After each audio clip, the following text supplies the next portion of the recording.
Guys, আমি এই ভিডিওর মাধ্যমে সকলকে আজকে দেখাতে চাই যে শুধু মেয়েরা নয়, ছেলেরাও যখন শপিং করতে যায় কতটা দেরি করে এবং কতটা কনফিউজড হয়ে ওরা শপিং করে। শুধু জাস্ট একবার দেখো। সায়ক চক্রবর্তী, আমাদের লুলু ভাই, আমার একটা ভিডিও বানিয়েছিল শপিংয়ের, এটা তার বদলা। দেখ ভাই দেখ, এই যে এখন ও একটা জুতো কেনার জন্য এসছে, যেটা কিনা জন্মদিনে দেবে ওকে সুকান্ত। তো সেইটা আগেও কিনে নিয়ে গেছিলো, আবার কনফিউজড হয়ে ওটাও ফেরত দিয়ে নতুন আবার একটা কিছু নেবে বলে ভাবছে। এদিকে দেখো, একটা কালো একটা সাদা, দুরকম জুতো পরে নিয়েছে, নিয়ে এখন কনফিউজড কোনটা নেবে। এখন ওর মনে হয়েছে যে সাদাটা নেবে। আবার ওখানে গিয়েও কী করছে আমি জানি না। প্রচণ্ড খিদে পেয়ে গেছে আমার।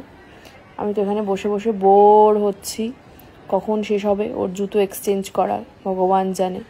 আবার একটু ঘুরছে, এদিকে ওদিকে ঘুরছে, কি করবে বলছে হার্ট বলছে আমাকে, হয়ে গেছে শপিং বলছে, কিন্তু আদৌ কিন্তু হয়নি। ঠিক আছে, আবার দেখো এদিকে আবার এই জুতোটা তুলেছে, তুলে বলছে এটা না বেশি ভাল লাগছে, কিন্তু এটা কি নেবো কি নেবো না, কনফিউজড। আবার শোলটা বাঁকিয়ে দেখছে যেটা বাঁকে কিনা।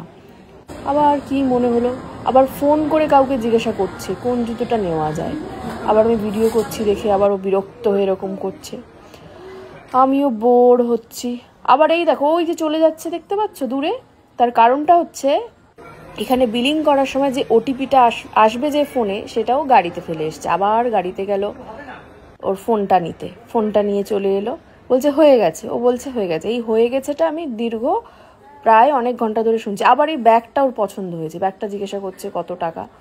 ওর অবাক মনে হয়ে যাচ্ছে দামটা শুনে। ও আবার এদিকে জুতো দেখছে, মানে আবার কি জুতো নেবে আমি বুঝতে পারছি না ঠিক। দেখেই যাচ্ছে, আবার এই জুতোর তলা দেখাচ্ছে। জুতোর তলাটা নাকি খুব ইম্পর্টেন্ট হয়, তাই জন্য বারবার জুতোর তলা দেখছে। কতক্ষণের ভিডিও বানাচ্ছিস? আমি ওর সাথে ওর শাড়ির দোকানের ভিডিও বানিয়েছিলাম বলে প্রতিশোধ নেওয়ার জন্য ইচ্ছে করে করে এরকম ভাবে আমাকে বলছে ভাই এই জুতোটা দেখ, ভাই ওই জুতোটা দেখ। সেগুলো তারা আপনারা দেখতে পারেননি, আমাকে দেখতে পাঠাচ্ছে আর নিজে এরকম ভাবে ক্যামেরা ধরে বসে আছে। একদমই না, মানে একটা ছেলে, পুরুষ মানুষ হতে শপিং করতে এসে কতটা সময় লাগাতে পারে এই পুরো ভিডিওটা দেখে আপনারা বুঝতে পারলেন। ঠিক আছে, একটা জুতো আবার এক্সচেঞ্জ করার ছিল, এটা সুকান্তের তরফ থেকে জন্মদিনের গিফট যদিও বা। তো তারপরে আবার কি করেছে সেটা ভিডিওতে দেখতেই পেলেন, যে আবার ওটিপি আসবে যে ফোন গাড়িতে ফেলে এসছে। ঠিক আছে দর্শক বন্ধুরা এবং লুলু ভাই, তোমাকেও নিতে যাবো আমরা। হ্যাঁ, তো আমাকে তো স্টারবাক্সের কফি খাওয়াতে নিয়ে যাবে, কি বললি তো?